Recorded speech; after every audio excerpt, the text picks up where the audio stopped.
Hi, I'm Melissa, your free-range psychic. Today is July the 2nd, 2023, and Tuesday is July the 4th.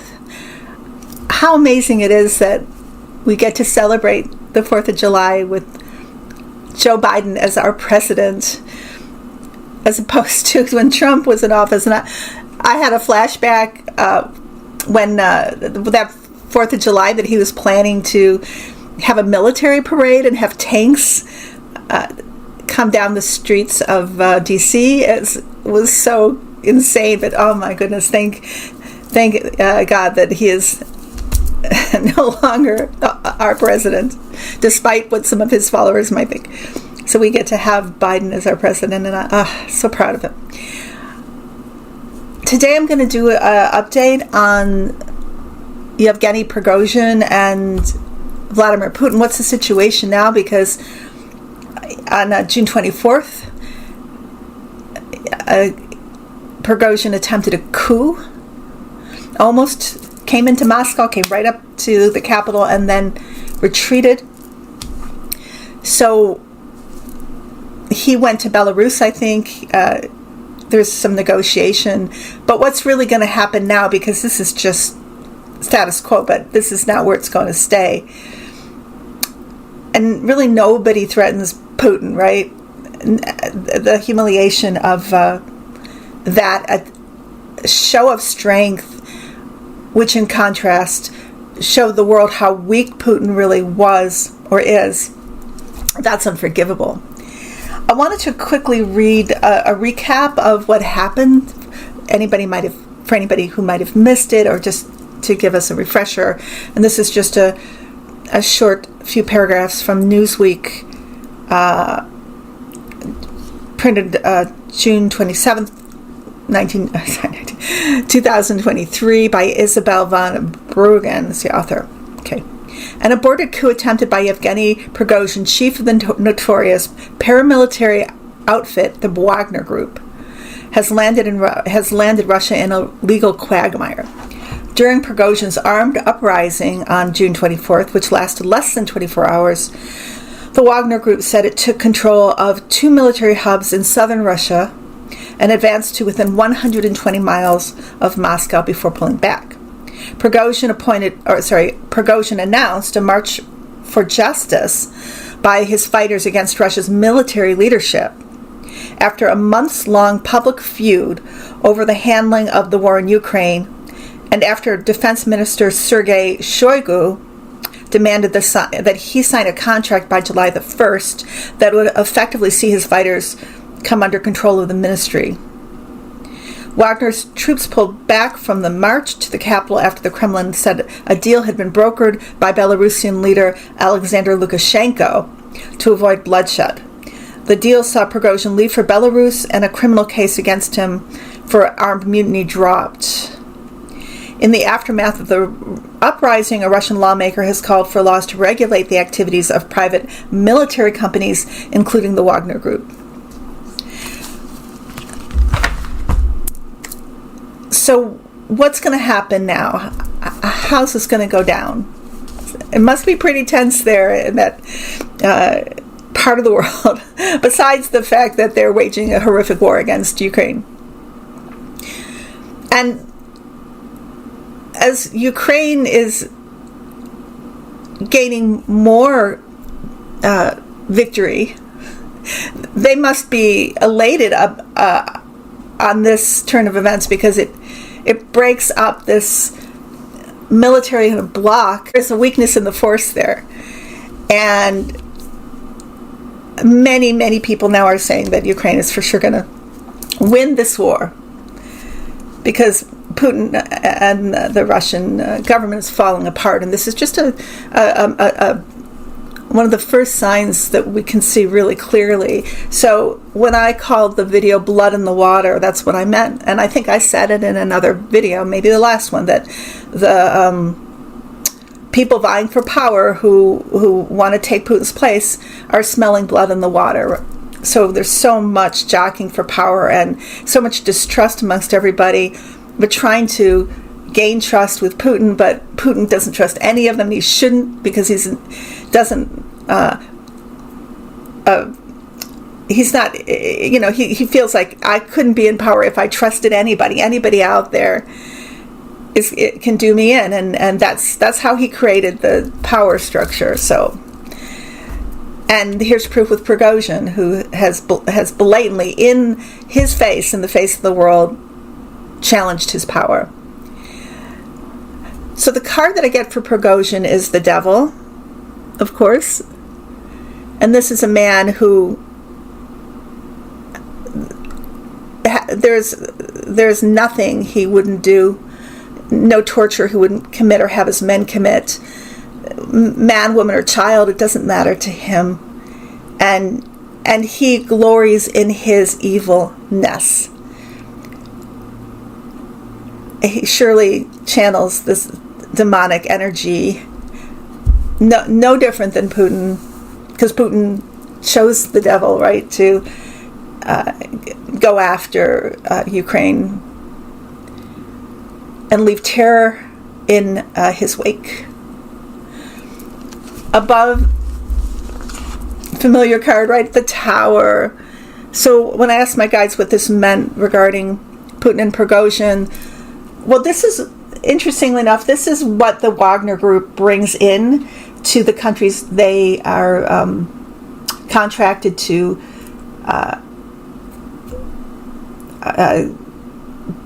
do aggressive acts in, to commit war crimes in, so they want to bring down the governments. But there's also the seeds of this within the Wagner group itself. And this is, can you imagine, you're making a living on destroying democracies, destroying communities, destroying lives, always bringing in this catastrophe, and you wear it as a badge on your shoulder, that this is who you are, and you're so tough, and be scared, because we're coming in, and you're going to see hell on earth here. This is what they bring in, but this is also what not the Wagner group, but the Wagner group behind Prigozhin leading the Wagner group, has threatened Moscow with a coup. But the coup fell short. And I asked the guides, well, what happened? Why didn't Prigozhin go into Moscow? They say he never planned to, but he wanted to bring a show of force and to humiliate Putin, because how dare Putin try to disband the Wagner group or bring it under his control? They are a private mercenary group, and Prigozhin is their general, and that's not going to happen, right? Under Prigozhin's watch, he's always going to be his own man in control. You better be scared of the Wagner group. If you play nice, we'll, like the mafia or something, we'll be okay with you. But if not, we are ferocious, we're powerful, we're death machines, and this is, if we didn't do it this time, we're going to do it in the future. And the other thing that happened too is he began making allies with other people who are also upset with Putin or wanting to vie for power. So this is a situation which is still ongoing. It's an unstable situation in Russia, and the foundation of Putin's government is forever damaged with that uprising. This is just the beginning. So in the past, this is the lovers. So this is Putin and Prigozhin, and Prigozhin used to be known as Putin's chef. And he was Putin's chef, but somehow he rose up in power to become the leader of the Wagner group. He used to be Putin's right-hand man. This was a very close relationship. Prigozhin was part of his personal life. He was like his caterer, is his important, very important and precious caterer. But he somehow rose up to being an oligarch in his own right, and the leader of this group. So go figure that you could have those vocations: a great chef and also a murderous mercenary. So underneath is the Five of Swords. So the guides say this is, of course, Prigozhin to a T. he and the Wagner group, will come in and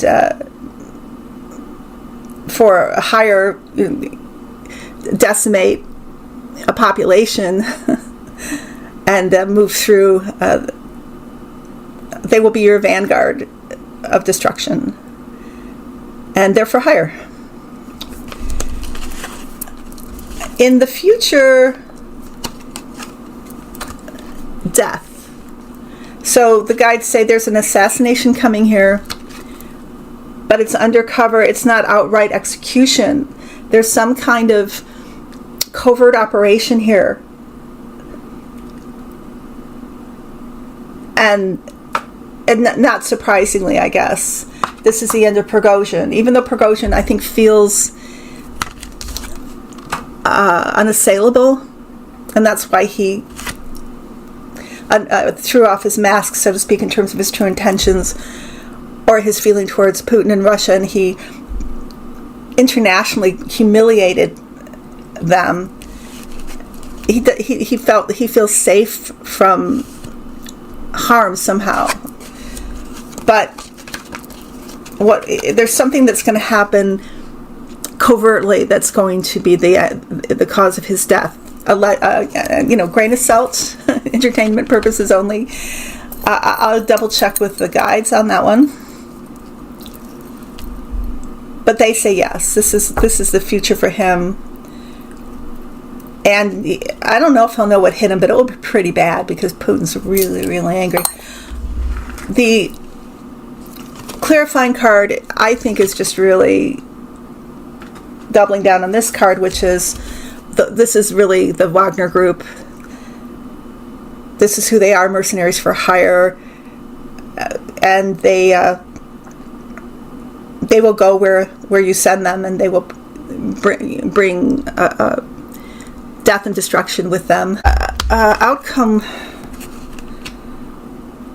or the outcome cards are Ten of Swords, which is doubling down on the assassination, and Three of Pentacles. So the Three of Pentacles, they're saying that there's some kind of deal being made, and now again, grain of salt, but they say it's going to be somebody in the Wagner group itself that's going to assassinate Prigozhin.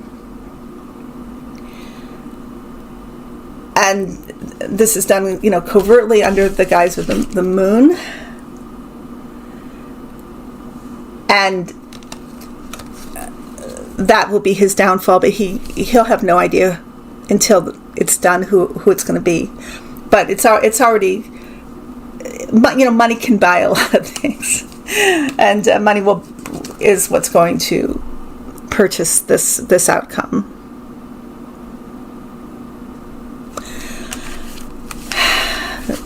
So that is the reading or update on Prigozhin. My prayer always for Russia is that it becomes a democracy, or closer to a democracy, that the people rise up and put in a leader who will bring in a more progressive Western government. So I pray for that almost every day. And of course for the victory for Ukraine, Slava Ukraine.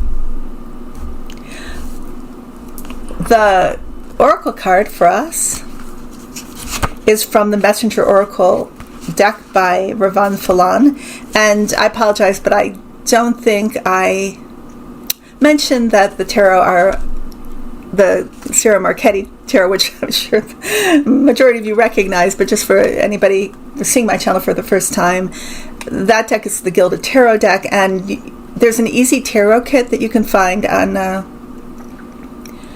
Amazon or wherever. It's called the Easy Tarot, and it's not by CIro Marchetti, but that's the deck she actually includes in the kits to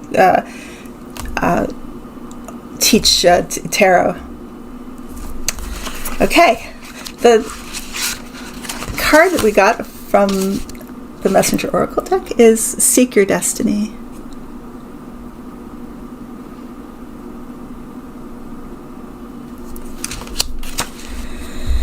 You have purpose and reason for being.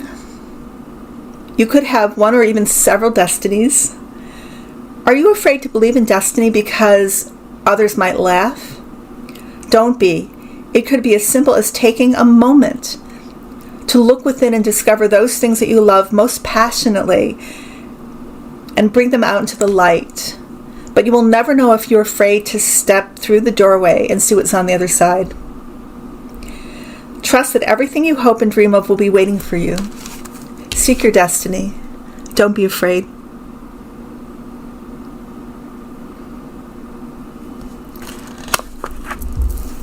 At this point, I mentioned that I usually mention that I am available for personal readings. I do anything on past lives, anything in the present, present and future. I'm a medium, and I can introduce you to your guardian angels, which I love to do. My information is below in the description box, and if you watch the musical interlude that I usually include at the end of the video, at the end of that video there'll be a card with all my information on it. Hope everybody has a great 4th of July, whether you're traveling or staying home. And happy Canada weekend, or Canada Day. I think it's this weekend too. I love you. Take care. I'll be back soon. Bye-bye.